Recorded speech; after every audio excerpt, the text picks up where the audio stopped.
అప్సా IT వాడడం వల్ల వచ్చింది చూడండి ఫ్రెండ్స్, బాగా ఘోరమైన రిజల్ట్. చూడండి కాయలు ఎట్లా కాసినాయో చూడండి ఫ్రెండ్స్, అసలు పిచ్చ కాయలు కాసినాయి చూడండి, ఘోరం అసలు. పంట ఇట్లా కాస్తుంది అప్సా ఐటీ వాడడం వల్ల, గ్రోతింగ్ మంచిగా వస్తుంది. చెట్టు పూత చూడండి ఫ్రెండ్స్, ఎట్లా పూత చూడండి ఎట్లా ఉందో, నీట్గా అసలు మామూలు నీట్గా లేదు పంట. చూడండి కాయలు ఎట్లా కాసినాయి, మస్తు కాయలు కాసినాయి ఫ్రెండ్స్. చూడండి ఎక్కడ చూడు కాయలు చూడండి, చూడండి ఎక్కడ చూసినా కాయలే, మస్తు కాయలు కాసినాయి. విపరీతమైన క్రాప్ వచ్చింది ఈ అప్సా ఐటీ వాడడం వల్ల, విపరీతమైన క్రాప్స్ వచ్చింది చూడండి ఫ్రెండ్స్. ఇంతకంటే ఇంకేం కావాలి, అప్సా ఐటీ వాడడం వల్ల వచ్చిన క్రాప్ ఇది.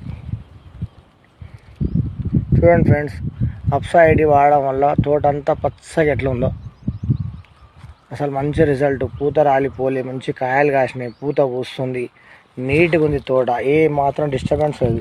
మధ్యలో గడ్డి మందు కూడా కొట్టారు, గడ్డి కూడా నీట్గా చచ్చిపోయి పీకేసారు. హ్యాపీగా ఉంది తోట అంతా. చూడండి ఫ్రెండ్స్ పచ్చగా ఉంది, నీట్గా అంటే నీట్గా. కాయలు చూడండి ఫ్రెండ్స్ ఎట్లా కాస్తున్నాయి కాయలు, చూడండి ప్రతి చెట్టు కాయలు చూడండి, ప్రతి చెట్టుకు క్రాప్ మస్తు వచ్చింది. ఇట్లుంటుంది ఫ్రెండ్స్, అప్సా ఐటీ వాడడం వల్ల మంచి రిజల్ట్, మంచి గ్రోతింగ్ వస్తుంది ఫ్రెండ్స్. ఏ పంటకైనా వాడచ్చు, పూల తోటలకు, జామ తోటకు, ఏ పూలకైనా, ఏ పండ్లకైనా, ఈ వరి చేనుకైనా ప్రతి దానికి వాడచ్చు ఫ్రెండ్స్. Thank you.